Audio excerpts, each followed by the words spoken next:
Alors voilà, on s'est réconcilié avec Eddie, hein, parce que franchement... On était un peu ennemis, oui, dans cette série. Les trucs de cow-boy, là, c'est plus pour nous, c'est plus d'époque, c'est fini ça. Donc c'était surtout pour vous présenter en fait du matériel. On va faire un peu le tour parce que Eddie est vraiment venu avec l'artillerie lourde et je suis revenu moi avec une artillerie beaucoup plus légère. Et on va voir dans quel type d'usage on peut utiliser ces matériels. Alors on va commencer tout de suite pour faire plaisir aux geeks de la vidéo par ton matériel Eddie. Fais-nous un peu le tour de tout ce que tu as là comme installation et surtout quel usage tu en fais. D'accord. Alors, le tour de mon matériel, c'est simple. Moi, je me suis équipé depuis quelques années avec un boîtier DSLR. C'est en l'occurrence le 7D. Ça a été mon équipement. Pourquoi ? Parce que j'ai choisi de faire des images plus à l'esprit cinématographique. Donc, le boîtier DSLR le permet justement de travailler sur une petite profondeur de champ et c'est plus intéressant pour le côté cinématographique.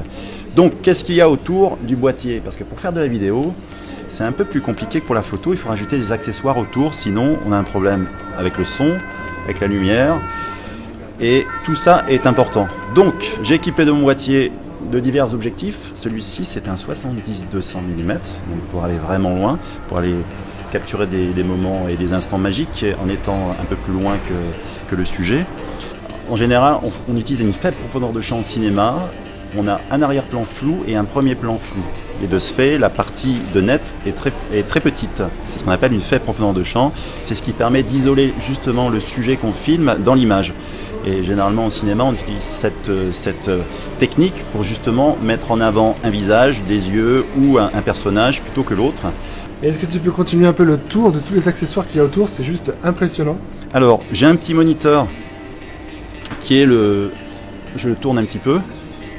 C'est un moniteur de retour parce que ça permet justement d'avoir, peut-être que je vais l'allumer, ça permet d'avoir des informations plus complémentaires que le petit moniteur qui est juste derrière là et avec une qualité d'écran plus professionnelle. Et c'est vrai que dans le milieu professionnel, on aime bien avoir des outils un peu plus perfectionnés pour choisir par exemple ce qu'on peut faire avec ça. Regarde, au niveau du cadre, c'est qu'on peut, le jaune veut dire que quelque part on est presque en saturation au niveau de l'image. Donc la saturation, ça veut dire que l'image est trop surexposée. Donc si on va trop loin, je peux le faire là dans le diaph, ça veut dire que là on est surexposé. Et si on est dans le gris-gris, voire tout bleu, je vais essayer de trouver un plan où c'est un peu plus, par exemple toi, ici, hop, on est sous-exposé. D'accord. Et au-dessus, tu as la torche. Au-dessus, ensuite, j'ai la torche. Donc la torche permet d'éclairer tout ce qui est en basse lumière, parce que c'est sûr qu'on évite, j'en allume un petit peu. En vidéo, on a souvent ces problèmes de lumière, en fait, dans des endroits. D'ailleurs, là, on a éclairé un petit peu avec un panneau de LED en face. On a souvent ces problèmes de luminosité qu'on rencontre moins peut-être en photo parce qu'on a le flash, mais en vidéo, on est toujours obligé de rajouter de la lumière dans des environnements sombres. Et vaut mieux rajouter la lumière, sinon l'image est un peu flat et un peu basse. Donc c'est à ça que sert la torche, ou les torches. Donc d'ailleurs, pour la partie éclairage, je conseille d'avoir plusieurs éclairages étalés pour pouvoir avoir une meilleure mise en valeur des personnages et de la scène. Donc, juste à côté... Et juste à côté là-bas, qu'est-ce que tu as encore ? Mais c'est hallucinant ce nombre d'accessoires. Alors ça c'est le son. Parce que malheureusement, sur un boîtier comme ça, si vous capturez le son juste avec votre boîtier, vous aurez que le micro qui est intégré là. Et c'est un micro généralement aussi omnidirectionnel, c'est-à-dire qu'il prend partout. Et au niveau de l'audio, ce qui est important, c'est de capturer le son au plus près de la source. Donc mettre un micro comme tu fais, un micro-cravate plus près de moi, c'est important. Si tu commences à le mettre à 3 mètres, et c'est souvent la distance à laquelle est la caméra, le son sera forcément plus réverbéré et moins présent, et le son est aussi important que l'image. D'accord, donc si je résume, vous avez ici l'équipement type pour faire vos premières vidéos sur Skype, vos échanges avec vos amis ou des échanges en vidéo sur YouTube, j'imagine. Non, on plaisante, là vous avez ici tout l'équipement de matériel type professionnel pour faire de la vidéo professionnelle. Merci Eddie pour ce tour d'équipement vraiment de geek. Et moi, pour comparer, parce que c'est vraiment incomparable ce que j'ai à vous montrer en face, donc là on est clairement sur de la vidéo institutionnelle, vidéo professionnelle. On vous montrera un exemple sous la vidéo de vidéo réalisée avec ce type d'appareil.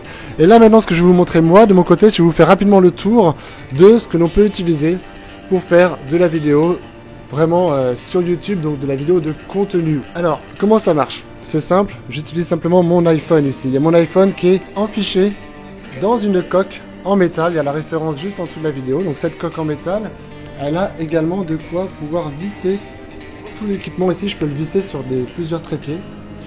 Et j'ai également des objectifs ici interchangeables. Donc ici, ça me permet en fait d'avoir un grand angle.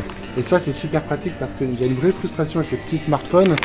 C'est que l'angle de prise de vue est souvent très serré, alors qu'avec ces petits objectifs, ça vous tout de suite, ça vous ouvre le champ des possibilités. J'ai également ici un accessoire, c'est ce qui prend le son, et c'est ce petit micro tout petit, qui est un micro justement spécifique pour les smartphones. Donc il y a les références des produits juste en dessous de cette vidéo. Et le dernier équipement ici, une toute petite torche, vraiment le truc très amateur. Oui, ça suffit pour décoller le sujet. Exactement.